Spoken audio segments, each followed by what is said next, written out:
सज्जनों और देवियों, सतगुरु कबीर की साखी है, जो तू सांचा बाणिया सांची हाट लगाओ, अंदर झाड़ू दे के कूड़ा दूर बहाओ। अगर तू सच्चा व्यापारी है तो सच्चा बाजार लगा, अंदर में झाड़ू दे करके कूड़ा को दूर फेंक दे। साहब अपनी बातों को अलंकारों में ज्यादा करते हैं। मनुष्य का जीवन सच्चा व्यापार है और व्यापार में निरंतर फायदा होना व्यापार की सफलता है। जमा ही खोता जाए, मुनाफा कुछ न हो तो कौन सा व्यापार है। 1 लाख रुपए लेकर के व्यापार शुरू किया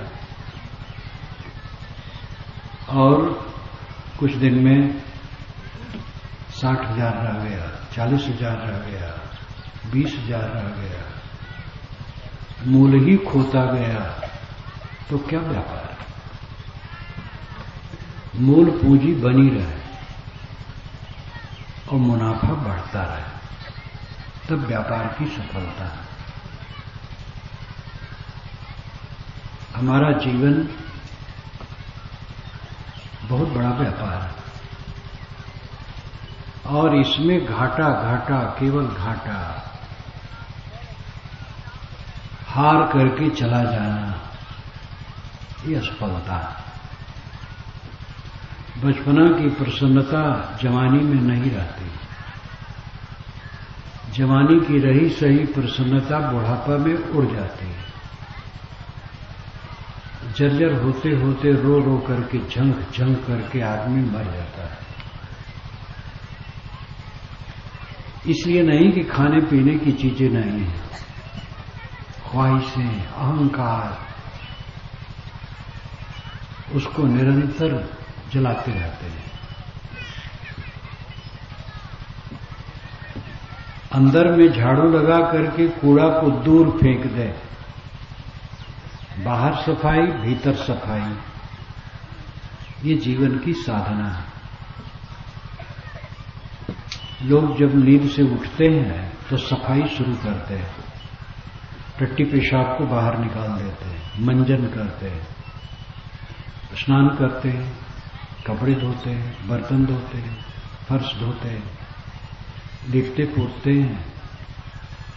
बहुत सी चीजें शुद्ध की जाती हैं, केवल मन को गंदा किया जाता है। मन को साफ करने की कोई चेष्टा नहीं। नींद खुली, काम वासना, क्रोध, द्वेष, ईर्ष्या, चिंता, उद्वेग, प्रतिक्रिया। कचरा फेंकना नहीं और कचरे का संग्रह होता चला गया। भीतर और बाहर दोनों तरफ हम सफाई करें। हमारे यहां की ऐसी त्रुटियां हैं कि अभी भी घरों में शौचालय बहुत कम है। शौचालय बनाना चाहिए। आपके पास पैसा नहीं है तो एक किनारे थोड़ा सा टाटी घेर ले या दीवार घेर ले और ऊपर थोड़ा छाल है और 10-15 हाथ का गहरा गड्ढा खोद ले और उस ऊपर मुख छोटा सा रख, उसी में शौच होते रहे। 50 वर्ष तक उसमें सब मिट्टी होता रहे। तो इससे भी काम बन सकता है। अब तो सरकार भी शौचालय बना बना के देती है। लोग गांवों के किनारे टट्टी करते हैं, सड़कों के किनारे टट्टी करते हैं, पेशाब तो सहज है, टट्टी भी करते हैं। थूकने का कोई कायदा नहीं। सड़क पर चल रहे हैं, आगे ही थूक करके उसी को कचड़ते चलते हैं। आधा थूक कुर्ते पर पड़े, कोई चिंता नहीं, सिर झुकाना नहीं चाहते। प्लेटफार्मों पर थूक थूक करके लोग गंदा कर देते हैं। ट्रेनों में लोग डब्बे में थूक देते हैं, और पढ़े लिखे लोगों की दुर्दशा। एक बार मैं 3 टियर में रिजर्वेशन में चल रहा था, तो शौचालय में जिस तरफ टट्टी करनी चाहिए उस तरफ नहीं, आगे तरफ टट्टी कोई कर दिया था। तो वहां थोड़ी दूर पर बैठा था कंडक्टर। मैंने कहा भैया ये टट्टी लोग कर देते हैं, सफाई करवाना चाहिए।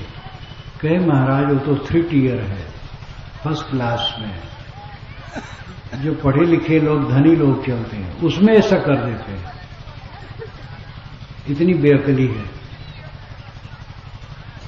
टट्टी करने का अकल नहीं, पेशाब करने का अकल नहीं, थूकने का अकल नहीं। सड़क स्वच्छ रहनी चाहिए, थूकने की जगह पर थूकें, टट्टी पेशाब करने की जगह पर टट्टी पेशाब करें, घर स्वच्छ रखें। देवता तो प्राणी है, पशुओं की पशुशाला भी स्वच्छ होना चाहिए। स्वच्छ पशुशाला, जमीन प्लेन, कहीं गड्ढा कहीं ऊंचा। जानवर भी प्राणी है। सफाई स्वच्छता पर जोर देना चाहिए। कटिहार के पास दीवारों में बड़ा अच्छा इसके लिए लिखा था, एक बार पढ़ा था। जागृति लोगों की आ रही है। छत्तीसगढ़ में मैंने डोला देखा, दीवार में डोला है, दुल्हन बैठी है, चित्र है, और उसमें लिखा है कि दुल्हन कहती है मुझे उस घर में ले चलो जिस घर में शौचालय बना है। तो इस प्रकार लोगों में तो ये सूझ हो रही है कि गंदगी खत्म होनी चाहिए। बाहर की स्वच्छता, भीतर की स्वच्छता। भीतर की स्वच्छता काम, क्रोध, लोभ, मोह, द्वेष, ईर्ष्या, मनोविकार, ये दूर करो। अंदर बाहर जो स्वच्छ हो गया, अंदर बाहर जिसका स्वच्छ है उसका जीवन जीवन है। साधना यही है, पाना कुछ नहीं है, केवल साफ कर लेना है अंदर बाहर। जो हम पाना चाहते हैं वो सदैव मौजूद है हमारे में। परमात्मा, मोक्ष, निर्वाण, खुदा, गॉड, कैवल्य, अद्वैत स्थित, पारक स्थित, स्वरूप स्थित। ये भाषा अलग अलग है, चीज अलग अलग नहीं। बाहर साफ, भीतर साफ, फिर जीवन मंगल में। आप कमाते क्यों हैं? खाने के लिए। खाते क्यों हैं? जीने के लिए। जीते क्यों हैं? इसका पता नहीं। पढ़े लिखे लोग ये नहीं जानते हैं क्यों जीते हैं। कमाते हैं खाने के लिए, खाते हैं जीने के लिए, जीते हैं किस लिए पता नहीं।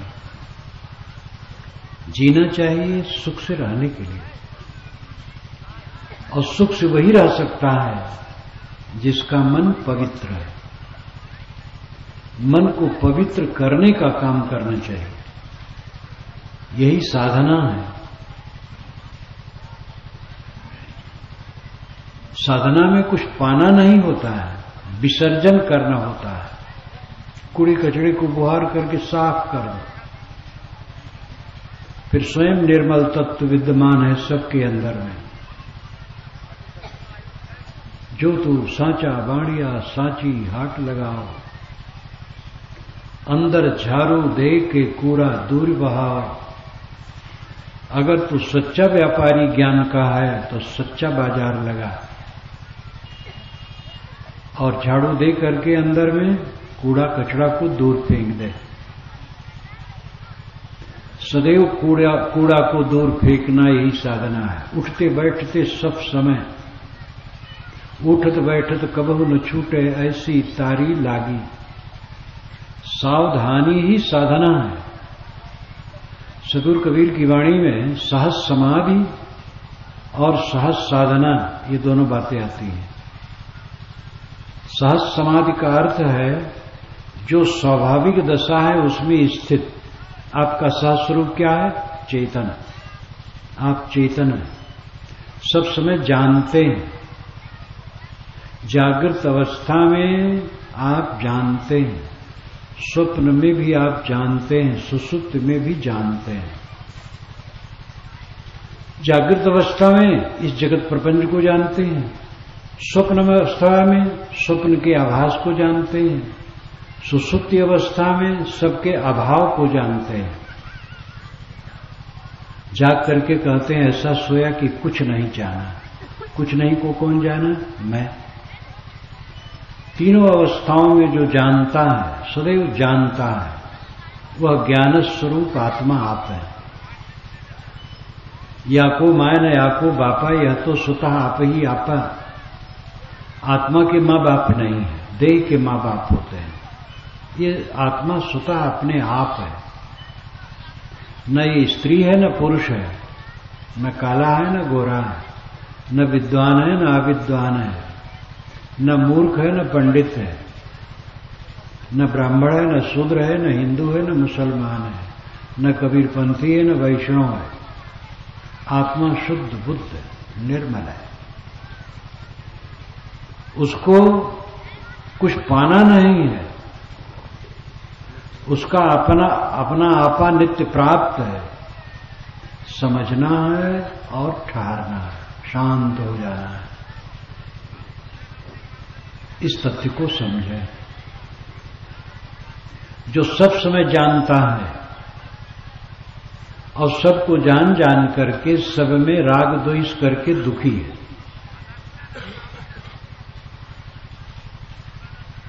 आदमी पाप करता है, पुण्य करता है, राग करता है, द्वेष करता है, सुख पाता है, दुख पाता है। इसी छा अरे के चक्कर पर घूमता है। पाप पुण्य, सुख दुख, राग द्वेष। पाप करेगा दुख पाएगा, पुण्य करेगा सुख पाएगा। दुख में द्वेष होगा और सुख में राग होगा। पाप पुण्य, सुख दुख, राग द्वेष, इसी चक्र पर जीव घूमता है। अब ऐसा जीवन बनाना है कि पाप तो करें ना, पुण्य करें, लेकिन पुण्य का भी अहंकार न हो। पुण्य के फल में कुछ न चाहे। पुण्य क्या है? अच्छा काम, अपने इंद्रियों पर संयम, दूसरे के लिए शील का बर्ताव, ये पुण्य कर्म है और यही धर्म है। दया करें, क्षमा करें, करुणा, समता, शील से बर्ताव करें। ये कोई प्रतिष्ठा पाने के लिए नहीं, जगत में प्रसिद्ध होने के लिए नहीं, मान बढ़ाई के लिए नहीं, पूजा के लिए नहीं, किंतु अपनी चित्त शुद्ध के लिए। और सुख मिले उसमें राग न करें।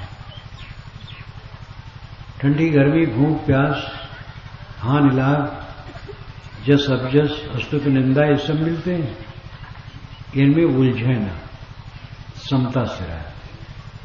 संसार द्वंदात्मक है, द्वंद्व ही जगत है। द्वंद्व के बिना जगत नहीं हो सकता है। ऑक्सीजन और हाइड्रोजन ये दोनों विरोधी तत्व हैं। ऑक्सीजन प्राणप्रद है, हाइड्रोजन प्राणनाशक है, लेकिन दोनों मिल करके जीवनदायी जल बनता है। स्त्री स्त्री से बच्चे नहीं होते, पुरुष पुरुष से बच्चे नहीं होते। स्त्री पुरुष विरोधी अंग वाले हैं, उनसे बच्चा होता है। मिट्टी से कुछ नहीं बन सकता है जब तक उसमें पानी न मिले, और पानी नहीं, आग हवा का भी उसमें संयोग होता है। तब काम होता है। विरोधी तत्वों से ही पदार्थ निर्मित होते हैं। सारा संसार विरोध का घर है, विरोध से ही संसार है। विरोध न होता संसार होता ही नहीं, सम से संसार नहीं रहता। ऐसे विरोधात्मक संसार में हैं तो हम चाहते हैं हमें केवल सुख मिले, सम्मान मिले, प्रतिष्ठा मिले, आदर मिले। भूल है। आपकी पत्नी, बच्चे, भाई, माता, पिता, पति, सबके स्वभाव अलग हैं, सबके संस्कार अलग हैं, सबके विचार अलग हैं, सबके गुण कर्म अलग हैं, सबकी रुचियों में भिन्नता है। ऐसी विभिन्नता में रह करके कोई चाहे कि सब तरफ से हमारा सत्कार होता रहे और अनुकूलता मिलती रहे, कैसे संभव है? उसको सहना चाहिए। पहले समझ ले कि हम द्वंद्वात्मक जगत में देह धरे, देह धरना ही द्वंद्व है, द्वंद्व में आए ही हैं। इसलिए सिर झुका के द्वंद्व को सहाय, शांत रहे, सरल रहे, पवित्र रहे, दूसरे की ऊंच नीच बातें सुन करके सह ले, उसको कुछ न कहे। समय थोड़ा है। राग द्वेष करते करते तो हम अनादिकाल से आए, झगड़ा करते करते, कलह करते करते। कलह में स्वर्ग नहीं और स्वर्ग में कलह नहीं है, संत लाओ त्से ने कहा है। एक मेरी पुस्तक है, लाओ त्से क्या कहते हैं। ये चीन के संत हुए हैं। आज से 2500 वर्ष पूर्व जब यहां बुद्ध महावीर दो महान संत थे,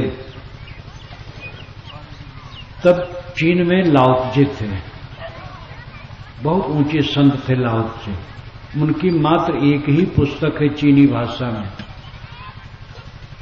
ताओ ते चिंग उसका नाम है। ताओ ते चिंग।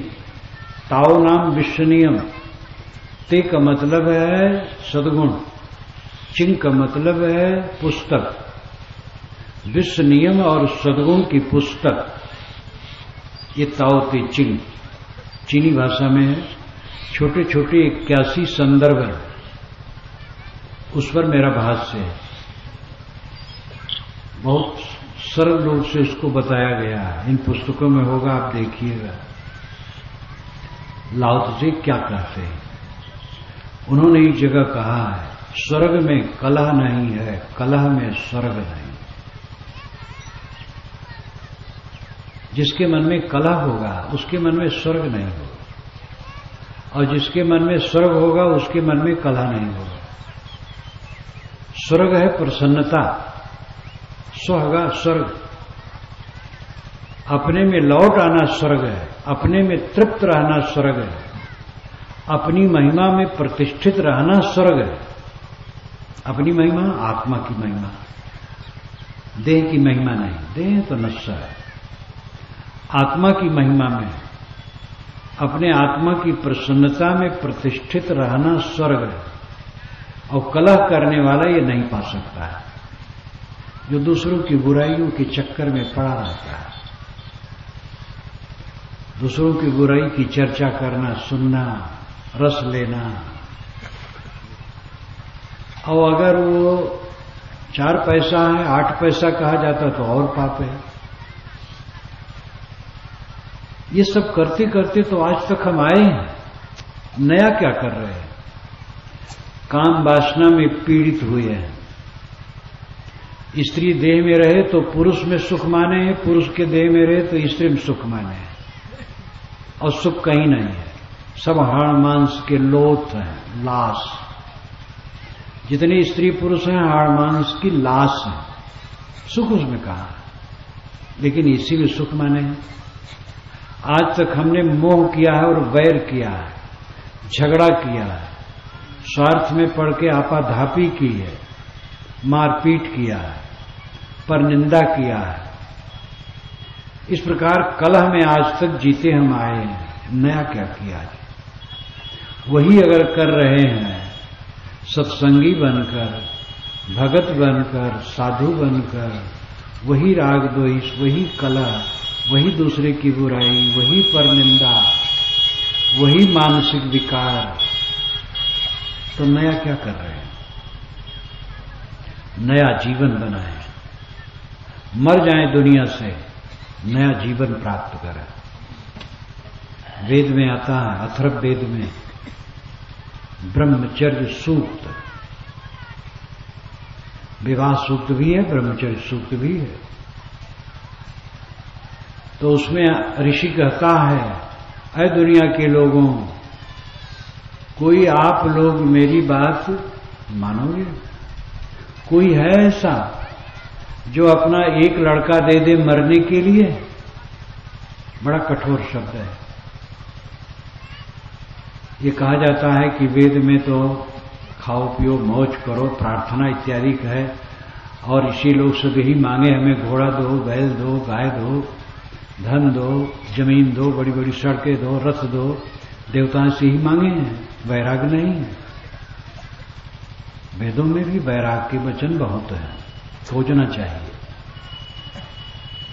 ऋषि कहता है, ऐ लोगों, आप अपना एक लड़का दे दोगे मुझे मरने के लिए, जो मरने को तैयार हो?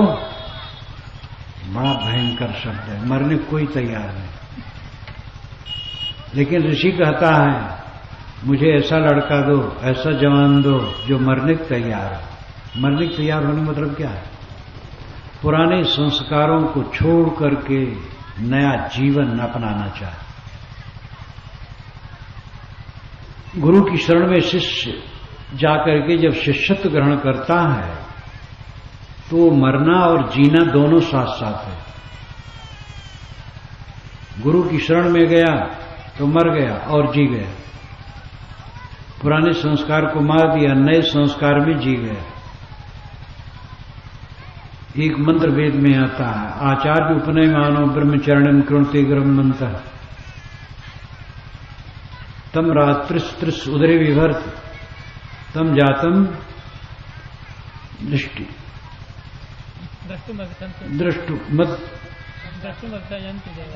संयंत देवा तम जातुम दृष्टि संयंत देवा। आचार्य उपनय मानो, आचार्य उपनय मान होता है। उपनय मान का मतलब है अपनी तरफ खींचने वाला। गुरु जो होता है वो शिष्य को अपनी तरफ खींच लेता है। आचार्य उपनय मान। ब्रह्मचारिणी, ब्रह्मचारी को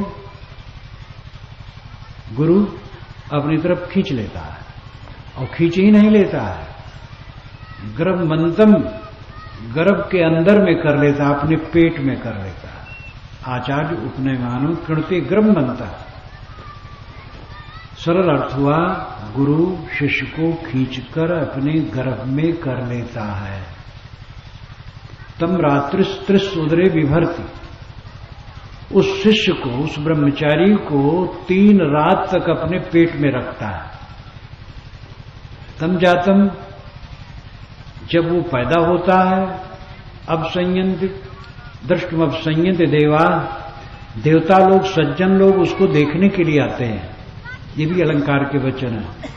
कबीर वाणी, वेद वाणी दोनों अलंकारों में काफी है। सरल अर्थ है कि गुरु ब्रह्मचारी शिष्य को खींचकर अपने गर्भ में कर लेता है और 3 रात तक अपने गर्भ में रखता है। जब उसके बाद वो पैदा होता है तो उसको देखने के लिए सज्जन लोग आते हैं। इसका अर्थ यह है कि गुरु ऐसा समर्थ हो जो अनासक्त हो, आत्मा में स्थित हो। पूरा गुरु वही है जो दुनिया से अनासक्त हो और अपने आत्मा में स्थित हो। शिष्य की विशेषता है कि वो पूर्ण निर्माण होकर के शिष्य बन करके गुरु की शरण में जाए, अपना अहंकार बिल्कुल भूल जाए। तो गुरु उसको 3 रात तक अपने गर्भ में रखता है। 3 रात है आदि भौतिक, आध्यात्मिक, आदि दैविक अज्ञान। आदि दैविक अज्ञान है प्रकृति संबंधी अज्ञान। पानी कौन बरसाता है? पानी नहीं बरसता है तब लोग हवन, तर्पण, कीर्तन, नमाज पढ़ना ये सब शुरू करते हैं। मालूम होता है ईश्वर सो गया है, जगा रहे हैं। पानी बरसने का कारण जड़ है, जड़ नियम, प्रकृति के नियमों से पानी बरसता है।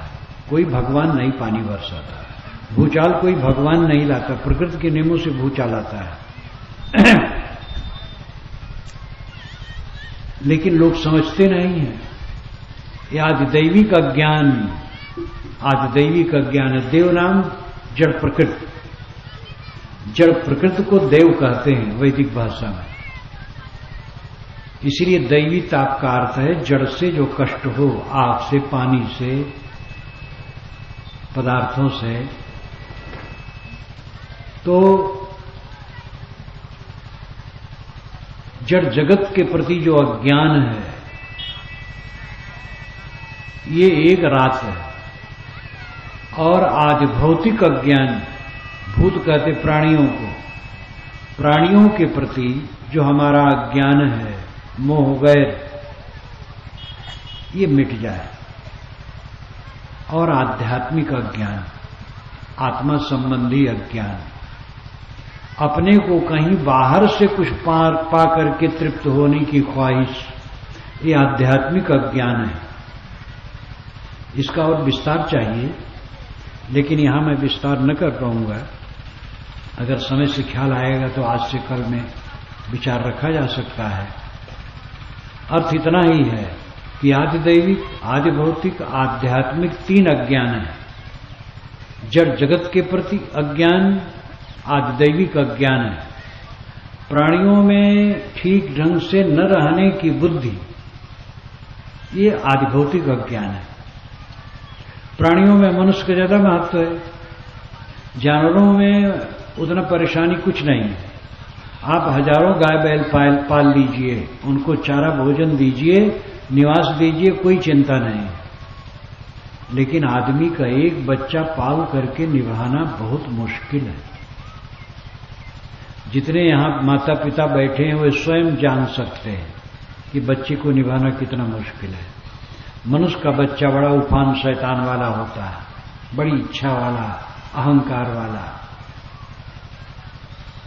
आदि भौतिक अज्ञान जो प्राणियों पर कब्जा करके सुख पाने की लालसा है, आदि भौतिक अज्ञान है। कब्जा करके आप सुख न पाओगे, विनम्र होकर सुख पाओगे। पत्नी पर, पति पर, पुत्र पर, पिता पर, भाई पर, किसी पर भी कब्जा करके जो सुख की इच्छा है, ये भूल है। सेवा करके, विनम्र होकर के, सबसे पीछे और नीचे अपने को बना करके सुख शांति है, कला करके नहीं। और आध्यात्मिक अज्ञान, कहीं परमात्मा अलग होगा, जब आत्मा उसको पाएगा तब सुखी होगा, विषयों से सुख मिलेगा, या कहीं अलग परमात्मा होगा उससे सुख मिलेगा। आध्यात्मिक अज्ञान है।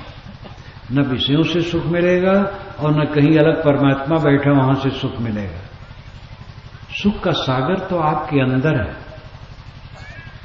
उसका अनुभव इसलिए नहीं होता है कि हम सुख बाहर खोजते हैं, और बाहर खोजने के कारण राग द्वेष करते, लड़ाई झगड़ा करते और दुख में पड़े रहते हैं। जब हमारी समझ में आ जाए कि बाहर सुख नहीं है, बाहर परमात्मा नहीं है, बाहर शांति और आनंद का कहीं स्रोत नहीं है, वो तो मेरे भीतर है। जिन जिन क्रियाओं से, समझों से त्रुटियां होती हैं, विकार आते हैं, उनको दूर करना है। सही समझ और समझ के अनुसार बर्ताव, इसकी जरूरत है। सही समझ यह है कि जो पाने की लालसा है हमारी कि बाहर से कुछ मिलेगा, ये आध्यात्मिक अज्ञान है। बाहर से मिलता है और वो छूट जाता है। बाहर से जितनी चीजें मिलती हैं वो देह गुजर की चीजें होती हैं। रुपया, पैसा, कपड़ा लत्ता, अनाज पानी, घर द्वार, वाहन, ये बाहर से चीजें मिलती हैं, ये देह गुजर की चीजें हैं। जो सुख शांति आप चाहते हैं, अगाध आनंद, निर्भय सुख, केवल केवल सुख, जिसमें दुख नाम की कोई चीज ना हो, झारझारा सुख। ये बाहर से मिलने की चीज नहीं है, ये तो अपने अंदर है। अनुभव क्यों नहीं होता है? क्योंकि अनुभव करने का साधन मन है, और मन गड़बड़ है, अबोधी है। मन बाहर से खोज रहा है। मन में धारणा है कि बाहर से सुख मिलेगा, परमात्मा मिलेगा, मोक्ष मिलेगा, और इसलिए केवल हमारे जीवन में भटकाव है। जीवन भर भटकना भटकना भटकना, सुख के लिए भटकते भटकते बूढ़े होके मर जाते हैं, सुख नहीं मिलता। जन्म हुआ, थोड़ा होश आया, और स्वाद, रूप, गंध, इस सब की तरफ मन भटकने लगा। अनुकूल रूप देकर के चिपका, अनुकूल स्वाद, स्पर्श, गंध इत्यादि। और थोड़ा बड़ा हुआ, जवानी का रंग आया, अंग मिलन की चेष्टा। स्त्री है तो पुरुष में, पुरुष है तो स्त्री में सुख खोजने की प्रवृत्ति बढ़ी। और फिर पद, प्रतिष्ठा, धन दौलत, बड़ाई, प्रसिद्धि, श्रृंखला बढ़ती चली गई। भुआ के जाल में चित्त उलझ गया। बाहर, केवल बाहर हम सुख खोज रहे हैं। मृग तृष्णा, बाहर केवल मृग तृष्णा। जेठ की धूप की लहरियों में पानी का आभास मृगा को होता है, और दौड़ता है पानी पीने के लिए। लगता वो दूर बह रहा है, लेकिन वहां भी पानी नहीं रहता है, धूप की लहरियां रहती हैं। हम लोगों को भी जेठ में ऐसा दिखाई देता है, लेकिन हम लोग समझते हैं, और हिरन नहीं समझता है। वो समझता है कि पानी बह रहा है, वो दौड़ता है। जितना दौड़ता जाता है दूर दिखाई देता है, अपने पास नहीं दिखाई देता है। ऐसे हमें दूर सुख दिखाई देता है, अपने में नहीं, और भटकते रहते हैं। कबीर साहब ने इस पर व्यंग किया, नेरे न खोजे बतावें दूर, 24 बागुल रहल पूर, लक्ष्य हेरी एक जीव, ताती पुकारे पीऊ पीऊ, अब की बार जो होए चुकाव, काहे कबीर ताकि पूरी दाव। नेरे न खोजे बतावें दूर, अपने निकट लोग नहीं खोजते हैं, दूर बताते हैं। नियर, निकट, ये बड़ा सुंदर प्रयोग है। नियर, हिंदी में नियर और इंग्लिश में नियर, दोनों का अर्थ होता है निकट। नेरे न खोजें बतावें दूर, भगवान यहां नहीं मिलेगा। ये गढ़ बनैली के घास फूस में जहां बैठे हैं, कहीं भगवान मिले? प्रयाग में, काशी में, मथुरा में, वृंदावन में, हरिद्वार में, यहां मिले। लेकिन वहां जाओ, सब कंकर पत्थर माटी गोबर, वहां भी मिलेगा, परमात्मा नहीं मिलेगा। कैलाश में चले जाओ, वहां बर्फ में गल जाओगे, परमात्मा नहीं मिलेगा। परमात्मा दूर बसता है। नेरे न खोजे बतावें दूर, लेकिन गढ़बनैली के इस धूल में जो आप बैठे हैं, यहां परमात्मा नहीं मिलेगा तो कहीं नहीं मिलेगा। और मिलेगा क्या? वो तो बिछुड़ा कब है। एक नवयुवक ने एक एकांत क्षण में मुझसे पूछा था कि महाराज परमात्मा कब मिलेगा? तो मैंने उससे पूछा था कि परमात्मा के बिछुड़ने की तारीख तुम बताओ, तो मिलने की तारीख में बताओ। तो बेचारा ठगमारा खड़ा रह गया। जो कभी नहीं बिछुड़ा है, उससे मिलने का भ्रम कर रहे हो। परमात्मा बिछुड़ा कब है? परमात्मा कभी बिछुड़ा नहीं। परमात्मा तो आपके अंदर है। अनुभव क्यों नहीं होता है? क्योंकि अनुभव का साधन मन है, और मन में कूड़ा कबाड़ है, तो कैसे अनुभव हो? कबीर मन तो एक है, भावे तहां लगाओ, भावे गुरु की भक्ति करो, भावे विषय कमाओ। साहब कहते मन एक है। अब उसको जहां तुम्हारा मन हो लगाओ, चाहे गुरु की भक्ति करो, चाहे विषय कमाओ। मन में तो कबाड़ भरा है, तो परमात्मा का अनुभव कैसे हो? जब कबाड़ हटे बस परमात्मा परमात्मा है। पानी में मीन पियासी मोहि सुनसुनी आवत हांसी, ये संकेत किस लिए है? ये भी तो अन्योक्ति अलंकार है। मैंने कहा नहीं आपसे कि वेदवाणी कबीर वाणी दोनों अलंकारों में है, बुझौल में है।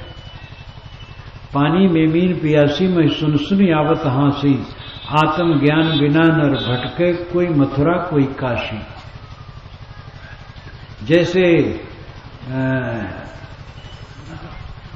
जैसे मृगा नाभि कस्तूरी, बन बन फिरत उदासी। मृगा की नाभि में कस्तूरी है, अब वो उदास होकर खोजता सुगंधी कहां से आ रही है, अलग से आ रही है, और सुगंधी उसकी नाभि में ही है, क्योंकि कस्तूरी वही है। कस्तूरी में बड़ी तीव्र सुगंधी होती है और हर हिरन में नहीं होती है, विरल हिरन में होती है, उसके लक्षण अलग होते हैं। और ये काल्पनिक नहीं है, कब कल्पना नहीं, सच्ची बात है कि हिरन के नाभ में कस्तूरी होती है।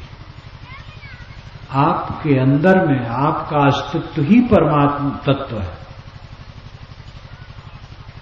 आप अपने को तुच्छ क्यों मानते हैं?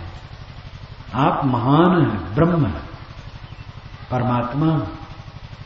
समझें, ये कलह करना छोड़ें, झगड़ा करना छोड़ें, विवाद करना छोड़ें, ललचाना छोड़ें। ललचाने वाला कहीं परमात्मा होता है?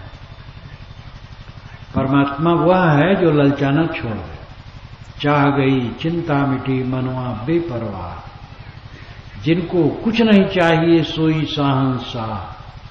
तब आप कहेंगे तो साधु की बात हुई। साधु की बात नहीं, जो कल्याण चाहे उसी की बात है। परमात्मा का पद निष्काम दशा है। निष्काम हो गए, परमात्मा हो गए। रघुनाथ दास जी महाराज अयोध्या के एक वैष्णव संत हुए हैं, उनकी पुस्तक है, उसमें उन्होंने लिखा है, विश्राम सागर नाम की पुस्तक है। उसमें रामायण, कृष्णायन, इतिहासायन 3 प्रकरण है। उसमें उन्होंने लिखा, जीव ईश में भेद किम, जीव और ईश्वर में कितना भेद है? तो उत्तर दिया, इतना है सदैव बद्ध दशा में जीव कहीं, मोक्ष दशा में शिव। बंधन के दशा में उसको जीव कहा जाता है और मोक्ष की दशा में शिव कहा जाता है। जब तक रागद्वेष है चित्त में, जीव है। रागद्वेष निवृत्त हो गए, शिव है। तो शिव को खोजने न जाओ, रागद्वेष को दूर करो। रागद्वेष कह देने से कोई बंधन बचता नहीं है, सब रागद्वेष में आ जाते हैं। सदगुरु ने कहा है, जैसा कहे करे पुण्य तैसा रागद्वेष निर्वार है, तामे घटे बढ़े रतियो नहीं, यही विधि आप संवारे।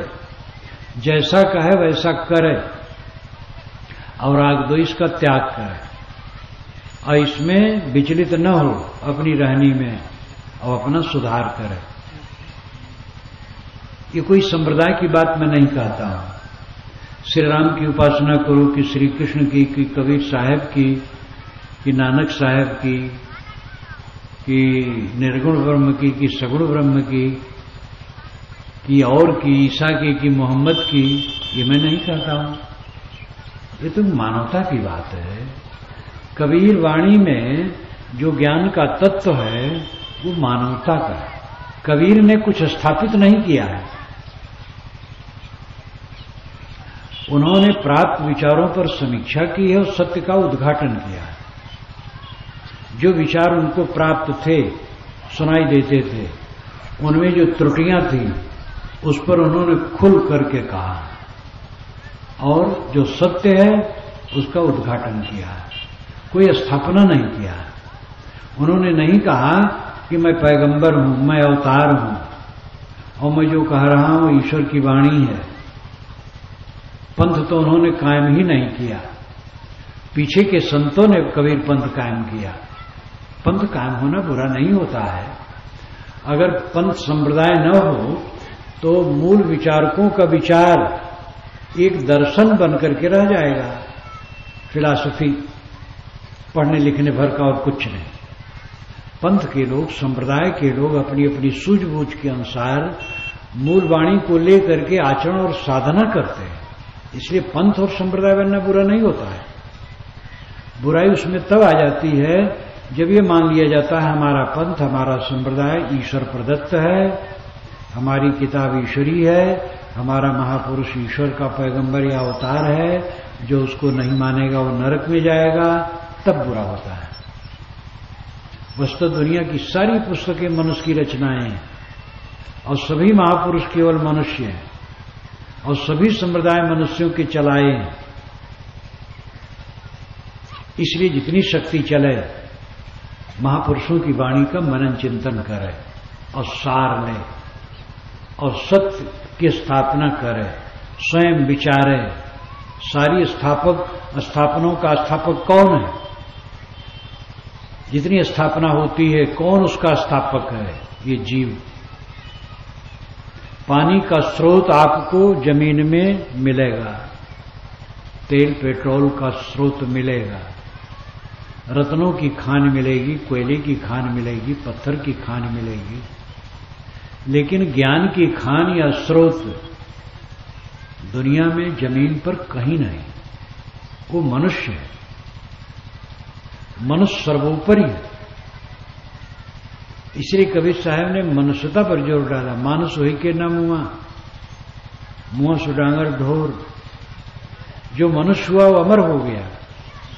मरने वाले तो पशु हैं। जो पशु स्वभाव का वो मरता है और जो मनुष्य हो गया वो अमर हो गया, बोध हो गया उसे। मनुष्य इस सृष्टि में सर्वोच्च प्राणी है। महाभारत में भी आता है, गुह्यम ब्रह्म तदिदम ब्रवीम नहीं मांसा श्रेष्ठतरम किंचित। मैं ये गूढ़ बात बताता हूं, मनुष्य बढ़ करके कुछ नहीं। और वो मनुष्य रो रहा, दुखी है। मनुष्य जैसा दुखी कोई जानवर दुखी नहीं। जानवर छरिंदे, सहज, जीवन उनका सहज, सब कुछ सहज। अब आदमी असहज, पीड़ित। आदमी रो रहा है। आदमी का ही बच्चा जन्मते जन्मते रोता है। किसी का बच्चा जन्मते कहीं रोता, बैल गाय घोड़ा का? केवल आदमी का बच्चा जन्मते जन्मते रोता है और आगे चल करके शिकायत करते करते जीता और पछताते पछताते मरता है। बैल घोड़े ये रोते रोते नहीं जन्मते हैं और ये शिकायत नहीं करते हैं। आपके बैल हैं, चारा आप दिए, खा लिए, नहीं दिए, खड़े हैं। कोई दरवाजे पर आ जाए तो उससे शिकायत नहीं करते, हमारे मालिक ने अभी चारा नहीं दिया, पानी नहीं दिया। जानवर शिकायत नहीं करते और पछताते पछताते मरते भी नहीं। ये आदमी ऐसा जानवर है, ये रोते रोते जन्मता है, शिकायत करते करते जीता और पछताते पछताते मरता है। सबसे अभागा ये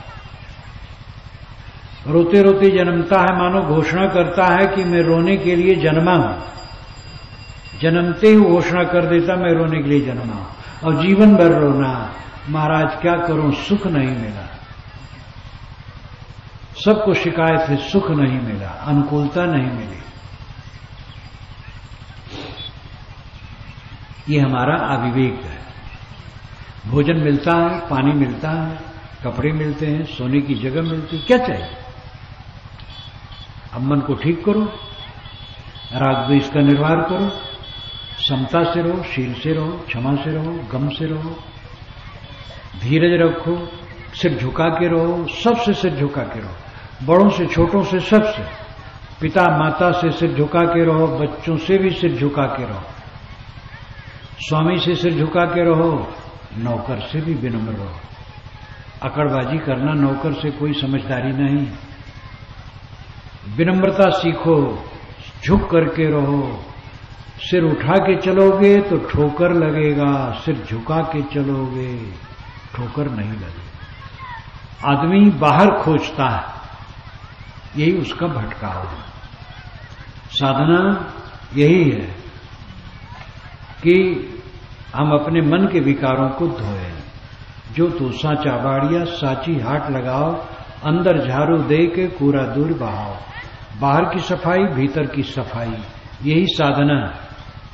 पाना कुछ नहीं, सारा कचरा हटा दो तो जो पाने की चीज वो पहले से मौजूद है। कचरा में वो दबा, सारे कचरे के हट जाने के बाद स्वयं शेष शिव तत्व, गुरु तत्व, ब्रह्म तत्व, श्रेष्ठ तत्व विद्यमान रहता है। वो आपका आत्मा, अपने आत्मा को पहचानो। कस्तूरी कुंडल बसे मृग ढूंढे वन माय, तैसे घट घट राम है दुनिया जानत ना। साहब राम कहते हैं, वही रहीम भी है। उन्होंने कहा राम रहीम करीमा केशव, ये शब्द में न उलझो। जल न पियो तो पानी पियो, आप पियो वाटर पियो, बात एक है। लेकिन एक मस्जिद में आप राम और ओम नहीं कह सकते और एक मंदिर में अल्लाह नहीं कह सकते। राम जो घट घट में रमा है वो राम, तो मस्जिद में कहने से क्या नुकसान हो गया मुल्ला का? और अल्लाह अगर मंदिर में कह दे तो क्या नुकसान हो गया? अल्लाह का मतलब आदरणीय और पूज्य, अल इलाह अल्लाह, अल आदरणीय इलाह पूज्य, ये दो अरबी पद है। दोनों को मिलकर के अरबी में ये शब्द है अल्लाह। अल्लाह में दो पद है, अल और इलाह।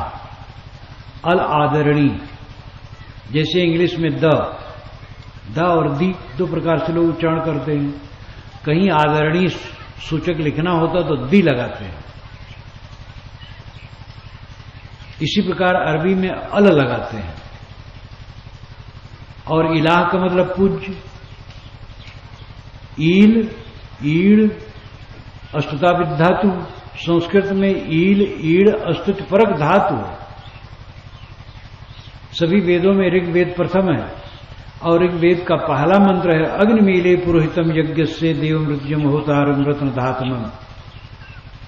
अग्निम ईले ये पहला शब्द है, इसमें भी दो पद है, अग्निम और ईले।